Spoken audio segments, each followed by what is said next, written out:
Good morning, all trainees. Myself Yashwant Kumar from Chanakya college of education Bettiah. आज का यह revision के लिए वीडियो होगा। यूनिट सेकंड से बीएड फर्स्ट ईयर के लिए सेशन होगा 2020-22। सब्जेक्ट अधिगम और शिक्षण और सब्जेक्ट कोड होगा C3।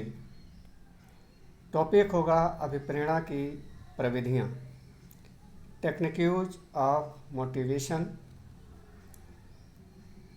इस प्रकार से अभिप्रेरणा के प्रकारों से अवगत होने के पश्चात चाहे वह आंतरिक अभिप्रेरणा हो अथवा बाह्य या बाहरी वातावरणीय, दोनों ही प्रकार के अभिप्रेरक के संबंधों में जो अपने विचार प्रस्तुत किए हैं, तो सबसे पहले फ्रेंडसन ने अपने विचार इस संदर्भ में दिया है और फ्रेंडसन के अनुसार जो अभिप्रेरणा की प्रविधियां हैं, उन महत्वपूर्ण प्रविधियों का उल्लेख करते हुए इन्होंने व्यक्त किया है और सबसे महत्वपूर्ण बात यह इन्होंने स्पष्ट किया है। इनका कहना है कि प्रभावी अधिगम प्रभावी प्रेरणा पर निर्भर करता है। भाव यह है कहने का कि जितना ही अधिगम प्रभावपूर्ण होगा, इफेक्टिव होगा, ओजस्यपूर्ण होगा, उतना ही यह विदित होता है कि प्रेरणा भी उतना ही सशक्त था। अर्थात निजी व्यवहारिक परिवर्तन में चाहे वह किसी व्यक्ति विशेष का हो या छात्र का हो या प्रशिक्षु का हो, जितनी अच्छी प्रेरणा होगी उतना ही बेहतर सीखना होगा। अर्थात सीखने की जो तीव्रता है, वृद्धि है, वह विशेष रूप से जो निर्भर करता है वो मोटिवेशन पर, अभिप्रेरणा पर या प्रेरणा पर आधारित होता है। एतदर्थ शिक्षक को कक्ष में, क्लासरूम में छात्रों को प्रेरित करने के लिए, अभिप्रेरित करने के लिए, आकर्षक और प्रभावपूर्ण बनाने के लिए जो महत्वपूर्ण प्रविधियों का अपने व्यवहार में प्रयोग करना चाहिए, अपनाना चाहिए, व्यवहार में लाना चाहिए, वह प्रविधियाँ ये निम्नवत हैं, जिसमें से पहली है पुरस्कार एवं दंड। तो पुरस्कार एवं दंड के संदर्भ में फ्रेंडसन ने जो अपनी बात को स्पष्ट करते हुए ये प्रदर्शित करते हैं, व्यक्त करते हैं कि छात्रों को प्रेरित करने की यह एक प्रमुख विधि है। इसी विधि के अनुसार अच्छे कार्यों के लिए छात्रों को पुरस्कार दिया जाना चाहिए तथा गलत कार्य के लिए दंड का प्रावधान होना चाहिए। पुरस्कार एवं दंड देते समय शिक्षक को पक्षपात नहीं करना चाहिए। साथ ही पुरस्कार एवं दंड देते समय शिक्षक को पक्षपात न करने की प्रेरणा भी देनी चाहिए। पुरस्कार न अधिक महंगा हो जो विद्यार्थी में लालच उत्पन्न करे तथा दंड देते समय छात्र को उसका कारण भी जानकारी देना चाहिए, अवगत होना चाहिए तथा उतना ही दंड दिया जाए जितना छात्र ने गलती की है। पुरस्कार के रूप में इनाम, कोई मेडल, धन, पीठ थपथपाना, अर्थात उनके मनोबल को उत्साहित या प्रोत्साहित करना, आत्मविश्वास को बढ़ाने के लिए पुरस्कार मधुर स्मृति से जोड़ता है तथा दंड घृणा को विदित करता है। अतः पुरस्कार से ही काम चलाना चाहिए। दंड का प्रयोग आवश्यकता पड़ने पर ही किया जाना चाहिए। वैसे इन दोनों का उद्देश्य भावी व्यवहार पर अनुकूलन समायोजन डालने के लिए किया जाना चाहिए। फिर भी पुरस्कार को अधिक प्रभावी माना गया है। कहा भी गया है कि पुरस्कार प्रदान करने में फल साधन की श्रेष्ठता को सिद्ध करता है। इस प्रकार से रॉबिन्सन और स्मिथ ने भी इस संदर्भ में अपने विचार व्यक्त करते हुए कहा है कि वास्तविक समस्या कृत्रिम पुरस्कारों को समाप्त करने की नहीं, अपितु उन्हें इस प्रकार साधन बनाने तथा प्रदान करने की है ताकि पुरस्कार प्राप्त करने के लिए छात्रों के उच्च उद्देश्यों को भी प्राप्त किया जा सके। इस प्रकार से पुरस्कार एवं दंड हमारे शिक्षण के लिए अति महत्वपूर्ण है। जितना ही इनका हम अपने जीवन में, अपने व्यवहार में प्रयोग कर पाएंगे या कर सकेंगे अथवा करेंगे, उतना ही सीखना अधिगम ज़्यादातर बेहतर हो सकता है। दूसरा पॉइंट जो है प्रशंसा एवं निंदा। प्रशंसा एवं निंदा यह प्रविधि भी पुरस्कार एवं दंड के समान है, सदृश है।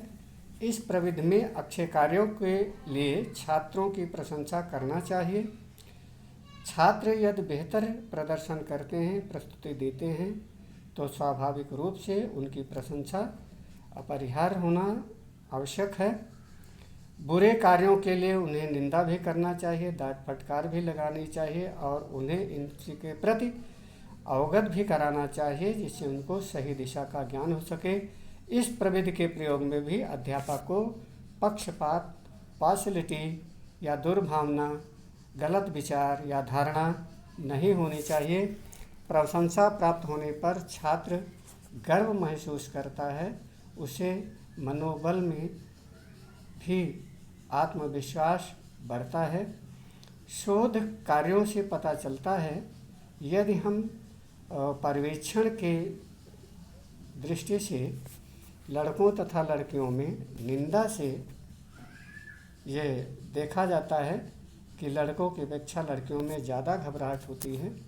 पिछड़े बालक तथा मेधावी जो अति प्रतिभाशाली बालक हैं, उनमें भी निंदा से जो मनोबल उनका गिरता है। निंदा का लगभग उतना असर जितना कि बेहतर या प्रशंसा का पड़ता है, उससे कहीं या उसकी तुलना में अधिक प्रभाव डालता है। अंतर्मुखी तथा बहिर्मुखी छात्रों में से अंतर्मुखी छात्र निंदा करने में से उसे व्यक्तिगत भिन्नताओं का भी ध्यान रखना चाहिए।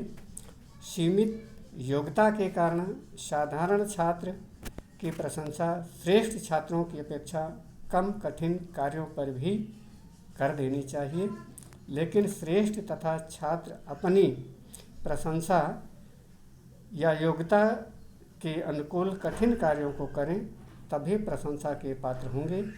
इस प्रविधि में यह भी महत्व रखता है कि प्रशंसक कौन है। व्यक्ति उसकी प्रशंसा का मूल अधिक समझता है, जिसका वह आदर करता है। विद्यार्थी अपने साथियों की अपेक्षा अपने उस शिक्षक या अध्यापक की प्रशंसा से बहुत प्रभावित होता है, जिसका वह सम्मान करता है। निंदा को नकारी प्रेरक माना गया है और न्यायोचित न होने पर निंदा प्रभावहीन होती है। इसका प्रयोग कम ही करना चाहिए। इस प्रकार से हम प्रशंसा और निंदा को ध्यान में रख करके उनको अपने जीवन में, अपने व्यवहार में छात्रों के प्रति प्रयोग करना चाहिए। नेक्स्ट आता है जो थर्ड है, सफलता व असफलता। तो इस प्रकार से जीवन एक संघर्ष है। हर प्राणी को सफलता व असफलता जीवन में दोनों ही प्राप्त होते हैं। सफलता मिलने पर व्यक्ति आगे बढ़ता है, लेकिन बार बार असफल होने पर उसका मनोबल, आत्मविश्वास टूट जाता है, कॉन्फिडेंस कमज़ोर होता है तथा वह हताश होकर के, निराश होकर के अपनी मंजिल से दूर हो जाता है, अर्थात लक्ष्य की प्राप्ति नहीं कर पाता है। इस प्रकार से ऐसी स्थिति में शिक्षक विद्यार्थी को समझाए कि वह अपने मानसिक स्तर के अनुकूल ही लक्ष्य निर्धारित करे, अर्थात अपनी बौद्धिक क्षमता के आधार पर वो लक्ष्य को निर्धारित करके उद्देश्य की प्राप्ति करने में सफल हो और अधिक प्रयास के साथ आगे बढ़े। छात्रों को असफलताओं को सफलता के मार्ग में बाधा न मान करके पड़ाव समझना चाहिए। इस प्रकार से ठीक जैसे दूर का राही अपनी मंजिल की ओर पड़ावों पर थोड़ी थोड़ी देर रुक रुक करके आगे बढ़ता है, इसीलिए फ्रेंडसन ने लिखा है कि successful attempt of learning compel motivate more to learn. इस प्रकार से साथ ही स्कूल को भी इस बात का ध्यान रखना चाहिए कि वहाँ स्कूली कार्यों में इतना विविधता होती है कि विद्यार्थी अपनी रुचि के विषय के अनुरूप क्रियाकलापों को क्रियान्वित करने के लिए अपनी श्रेष्ठता सिद्ध कर सकते हैं या कर सकें। इसलिए बर्नार्ड भी लिखते हैं कि school programme should be sufficient varied so that very people has a change to succeed at his own level। इस प्रकार से जो मनोवैज्ञानिकों ने हमारे सफलता और असफलता के संदर्भ में अपने विचार व्यक्त किए हैं, बहुत ही वो प्रेरणादायक रहे। और नेक्स्ट आता है अब हम प्रतियोगिता एवं सहयोग। इस प्रकार से हम आज का युग कॉम्पिटिटिव है, प्रतियोगिता का समय है और प्रत्येक व्यक्ति दूसरे से आगे निकलने की होड़ में लगा हुआ है। प्रतियोगिता एक अच्छा प्रेरक है। इस भावना से प्राणी चिंतित होकर के अपने कार्य को मेहनत से करता है, लगन से करता है, ध्यान से करता है और अपने बौद्धिक क्षमता का पूरा उपयोग करता है। व्यक्तिगत में छात्र अपनी तुलना स्वयं से ही करता है या दूसरे विद्यार्थियों से भी करता है। जैसे राम ने तिमाही परीक्षा में 60% अंक प्राप्त किए हैं, तो वह छमाही में 70% अंक लाना चाहता है या दूसरे विद्यार्थी शाम से आगे निकलना चाहता है। इस प्रकार के जो एग्जाम्पल हमारे इस मन मस्तिष्क में आते हैं और अपने व्यवहार में उसको ध्यान में केंद्रित करके सामूहिक प्रतियोगिता का स्वरूप भी हमारे मन मस्तिष्क में उसकी संरचना को भी निहित रखना होता है। इसमें शिक्षक को भी ध्यान रखना चाहिए कि छात्रों में मनमुटाव ना हो, उनमें बैर ना हो, उनमें दूरी ना बढ़े, उनमें अपमान या अन्य प्रकार के ऐसे जो घटक हैं वो अपना स्थान न बना पाएँ। साथ ही उससे भी पक्षपात से बचना चाहिए, अन्यथा कि इस प्रविधि का एक दूसरा ही रूप हमारे सामने आता है और वह होगा घृणा या ईर्ष्या, जेलसी, जलन, प्रसन्नताप, द्वेष आदि। ये जो नकारात्मक शक्तियाँ अब प्रेरक के रूप में हमारे मन मस्तिष्क में घर कर जाती हैं, वो असामाजिकता की ओर, असफलता की ओर हमें प्रेरित करती हैं, असफल बनाती हैं। इस प्रकार से आज के वर्तमान इस मॉडर्न एरा में बिना सहयोग के मनुष्य का कार्य नहीं चल सकता है। मिलजुल करके कार्य करने, आसानी से पूरा करने तथा अधिक परिश्रम भी नहीं करना पड़ता। बालक प्रारंभिक अवस्था से ही सुरक्षा, प्यार, स्नेह पाता है, अतः वह समझ जाता है कि दूसरों के सहयोग से जीवन को बेहतर बनाया जा सकता है। और नेक्स्ट है 5वां, प्रगति का ज्ञान। प्रगति का ज्ञान रहने से व्यक्ति को आगे बढ़ने में निरंतर प्रोत्साहन मिलता है। उसे आत्मविश्वास हो जाता है कि निर्धारित समय सीमा में उससे कितना कार्य समाप्त करना है या कार्य को पूरा करना है और कितना कार्य अभी शेष रह गया है, इसका भी ज्ञान उसे होना आवश्यक है। प्रगति का लेखा जोखा आँखों के सामने रहने से व्यक्ति धैर्यपूर्वक अपने कार्यों में लगा रहता है। थॉर्नडाइक व जड ने अपना एक प्रयोग बॉडी बिल्डर पर किया था। इस प्रकार से उन्होंने इन्हें 2 वर्गों में विभक्त किया। एक वर्ग को समान तरीके से अभ्यास कराया तथा दूसरे वर्ग को ऐसी मशीन के सामने खड़ा करके अभ्यास कराया जिसमें शीशा लगा था। शीशे में बॉडी बिल्डर अपने शरीर की प्रगति साफ देख सकता था, साफ दिखाई देता था, स्पष्ट रूप से वो अवलोकन कर सकता था। निष्कर्ष रूप में दूसरे वर्ग की प्रगति पहले वर्ग की तुलना में 20 से 40% अधिक देखी गई। एक ऐसा ही प्रयोग बीन ने भी किया था।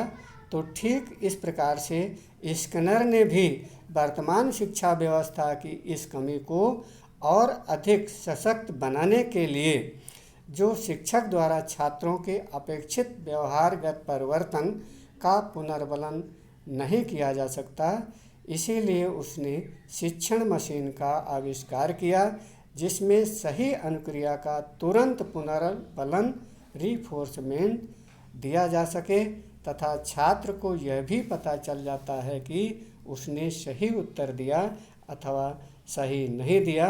अवक्रमित अनुदेशन इसी दिशा में एक अच्छा नवाचार एवं महत्वपूर्ण प्रयास एवं कदम रहा है। और नेक्स्ट रहता है हमारा इस प्रकार से जो हम नवीन नेक्स्ट 6 पॉइंट वह है वो है नवीनता। तो नवीनता के संदर्भ में नवीनता का अर्थ यह है कि छात्र एक ही परंपरागत तरीके से पढ़ते पढ़ते जब ऊब जाता है, उसमें जो इच्छाएं या रुचियां कम हो जाती हैं, तो उसका ध्यान कक्ष से या विषय वस्तु से, अपने टीचिंग पॉइंट से या प्रकरण जो फोकस होता है वह कम होने लगता है। तो कक्षा में बैठ कर के अनुशासन संबंधी समस्याएं उत्पन्न करने लगता है। अतः शिक्षक का यह कर्तव्य है, दायित्व है कि वह शिक्षण अधिगम प्रक्रिया में छात्र की रुचि को ध्यान में रखे और वह नवीन शिक्षण विधियों और प्रविधियों का और सहायक सामग्रियों का प्रयोग करे तथा कठिन बातों को समझाने के लिए दैनिक जीवन में उससे संबंधित उदाहरण या दृष्टांत प्रस्तुत करे। उत्तम श्रेणी का दृश्य श्रव्य सहायक सामग्री TLM का भी प्रयोग करे, जिससे नवीनता का और भी महत्वपूर्ण आंकड़ा दिया जा सकता है। जब कोई वस्तु पुरानी हो जाती है तब हम अपनी उसकी ओर आकर्षित नहीं होते। इसके विपरीत कोई नवीन दृश्य अथवा नवीन ध्वनि हमारा अवधान या ध्यान को आसानी से अपनी ओर आकर्षित कर लेती है। इसी प्रकार से किसी स्थान का अखबार में उल्टा छपा विज्ञापन हमारे ध्यान को शीघ्र से शीघ्र आकर्षित करता है। साथ ही जिस अखबार में नित्य नए समाचार पढ़ने को मिल जाता है, उसी अखबार को अधिकांश व्यक्ति पढ़ना चाहते हैं। तो इस प्रकार से हमारे जो शिक्षण प्रक्रिया में नवीनता का भी ये अभिप्रेरण का एक महत्वपूर्ण बिंदु है। नेक्स्ट आते हैं रुचि। रुचि से बढ़कर कोई चीज़ नहीं होती है। यदि हम किसी कार्य को अपने रुचिपूर्ण लगन के साथ मेहनत से ध्यान को केंद्रित करते हुए हम करते हैं तो बहुत ही कार्य आसानी से और कम समय में सफलता प्राप्त कर लेते हैं। कुछ ही पढ़ाने से पूर्व शिक्षक को छात्रों में रुचि जागृत होनी चाहिए। रुचियाँ केवल यही नियंत्रण नहीं करती कि अवधान को या ध्यान को क्या आकर्षित करता है, अपितु वह यह भी नियंत्रित करती हैं कि ध्यान क्या स्थिर रहता है। मंद से मंद विद्यार्थी भी क्लास में अपने कुर्सी पर सिर रख करके सो जाते हैं, या यूं कहें कि कुर्सी पर पैर रख करके बैठ जाते हैं। इस प्रकार से जो हमारे ये तमाम कक्ष में छात्रों के द्वारा पाई जाने वाली या की जाने वाली गतिविधियाँ विज्ञापनों की तरह अश्लीलता को प्रतीत करती हैं, व्यक्त करती हैं। वे कुछ लोगों के लिए विशेष आकर्षण का बिंदु होते हैं। भूखा व्यक्ति स्वादिष्ट भोजन पर रुचि रखने के कारण ही टूट पड़ता है, उस पर वो जोर देता है, भले ही उसे भूख ना हो। इसी प्रकार से डॉक्टर जिस बात में रुचि रखेगा उसमें जीव शास्त्र का प्रोफेसर रुचि नहीं रखेगा। वास्तविक बात यह है कि रुचि वस्तु में उत्पन्न हो, तब हमारे अवधान के केंद्र में वो व्यवस्थित स्थान या स्थायित्व को प्राप्त कर पाएगी। इसी तरह से अनेक प्रकार के हमारे प्रयोजों में बताया जाता है कि आँख को भी कभी लाल रंग दिखाई देता है तो कभी हरा दिखाई देता है, और इस प्रकार इन दोनों में दोलन प्रतीत होता है। दूसरी आँख के संबंध में भी यही बात स्पष्ट दिखाई देती है। अब की बार ब्रिस्ट ने एक वर्ग पर क्रॉस का चिन्ह बना दिया। इसका परिणाम यह हुआ कि चिन्ह वाले वर्ग का रंग दूसरे वर्ग की अपेक्षा अधिक समय तक एक सा दिखाई देता है। इस प्रकार स्पष्ट होता है कि लग चिन्ह वाले स्थान पर वर्ग अवधान का चिन्ह केंद्र बन गया, अर्थात एक जो चिन्ह अंकित था वह चिन्ह के स्थान पर दूसरा चिन्ह जो है वह प्रतीत होता था। और नेक्स्ट आते हैं आवश्यकताओं, नीड्स। इस प्रकार से प्रत्येक छात्र की अपनी कुछ आवश्यकताएं होती हैं, आदर्श होते हैं, मानक होते हैं, दृष्टिकोण एवं अभिक्षमताएं होती हैं। इन्हीं के योग से छात्र का व्यक्तित्व बनता है। अतः यदि अध्यापक यह चाहता है कि छात्र शिक्षण में अपेक्षित व्यवहारगत परिवर्तन करे तो उसे उपयुक्त सभी के बारे में विस्तृत जानकारी रखनी होगी। यदि विषयों के चयन में पूर्ण स्वतंत्रता है, जैसे माता पिता अपनी आकांक्षाओं को पूरा करने के उद्देश्य से विद्यार्थी पर अपने मन चाहे और स्वतंत्र जो विचार है वह विषय न लाएं, बल्कि उन्हें अपनी संतुष्टि के क्षेत्र में जाने की पूरी छूट दें। ऐसी स्थिति में छात्र को किसी बाह्य प्रेरणा की आवश्यकता नहीं पड़ेगी, बल्कि वह स्वयं ही अपने लक्ष्य को आसानी से प्राप्त कर लेगा। आवश्यकताओं को स्वयं, जैसे कहते हैं आवश्यकता आविष्कार की जननी है, ये सर्वग्राह्य एवं सर्वमान्य है। ये बहुत ही महत्वपूर्ण उक्ति है, क्योंकि कोई भी आविष्कार बिना आवश्यकता के नहीं हो सकता। व्यक्ति कोई भी कार्य आवश्यकता के कारण ही करता है। यही प्रवृत्ति बालक में भी होनी चाहिए। अतः शिक्षक का यह कर्तव्य होता है कि वह छात्रों को पाठ्यपुस्तक की आवश्यकता को अनुभूत कराए, बताए, एहसास कराए। अध्यापक को किसी कार्य को प्रारंभ करने से पहले अथवा किसी पाठ्यवस्तु को शिक्षण कार्य करने से पहले यह उन्हें अवगत कराए कि कार्य अथवा पाठ्यवस्तु उनकी किन किन आवश्यकताओं की पूर्ति कर सकेगी, क्योंकि उन आवश्यकताओं को ही अधिगम उद्दीपन आदि अनेक जो शिक्षण की अधिगम की प्रक्रियाएं में शिक्षक को शिक्षण प्रारंभ करने से पहले छात्रों की आवश्यकताओं का भी ध्यान रखना चाहिए, उन पर भी ध्यान को केंद्रित करें। बालक के कुछ महत्वपूर्ण आवश्यकताएं और उनको सीखने में उद्दीपन का कार्य करती हैं। इस तरह से आवश्यकताओं को भी हमें ध्यान रखना चाहिए। और लास्ट में और अंतिम बिंदु होगा कक्ष का वातावरण। इस प्रकार से कक्ष का वातावरण भी छात्रों को प्रभावित करता है। कक्ष का वातावरण छात्रों के व्यक्तिगत के किसी एक पहलू को ही प्रभावित नहीं करता, बल्कि उसके पूरे व्यक्तित्व को, उसके पूरे पर्सनालिटी को प्रभावित करता है। शिक्षा के क्षेत्र में एक नए वातावरण के प्रत्यय का उदय होता है, जन्म होता है, जिसे व्यवहार परिवेश कहते हैं। और इस व्यवहार परिवेश का आशय यह है कि शिक्षक का अपने छात्रों से किस तरह से व्यवहार करना चाहिए, बिहेव रखना चाहिए, बर्ताव करना चाहिए। यदि शिक्षक अपने छात्रों से अच्छा बेहतर व्यवहार करता है तो कक्ष वातावरण प्रेरणादायक एवं आनंद पूरक या आनंददायक एहसास होता है, फील होता है, ऐसा अनुभव होता है। यदि अध्यापक कठोर व निरंकुश या अमानवीय व्यवहार अपने छात्रों के साथ करता है तो कक्षा का वातावरण दुखदायी एवं बोझिल हो जाता है।